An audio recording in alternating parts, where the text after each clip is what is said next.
Welcome back to Devotions from History. Most of you know that a few years after our own revolution here in America took place, that there was a revolution in Europe, in France. France boasted the largest population of Europe and had a difficult time feeding and taking care of the masses of people who lived there. Multitudes lived in the direst of poverty, while royalty and high church officials lived richly. It was on June 8th of 1794 that a disciple of Rousseau, Robespierre, along with the French National Convention, decided to establish a new religion for the French Revolution. And what it was a form of deism. Deism is a belief that there was a supreme being who created the universe and then pretty much, more or less, disappeared and stepped back and allowed the universe to run itself. He was not involved. Now, the convention ordered that people believe in the supreme being and the immortality of the soul, but also that they reject the superstition of Christianity, which had been, certainly the Catholic Church, the main religion in France up to that point.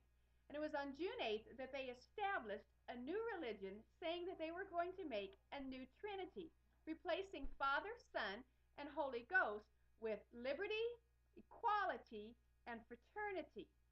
Well, in the weeks that followed June 8th, what happened was that liberty, equality, and fraternity soon deteriorated into terror, bloodshed, and the guillotine.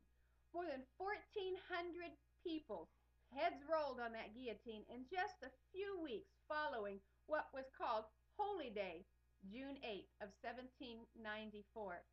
No, it was proven, as you study history in the French Revolution, that Robespierre, Rousseau, and the Revolution made a lousy substitute for God, as did liberty, equality, and fraternity. We have so much to learn from the lessons of the differences between the American Revolution and the French Revolution. If you don't know too much about it, you might try reading some novels.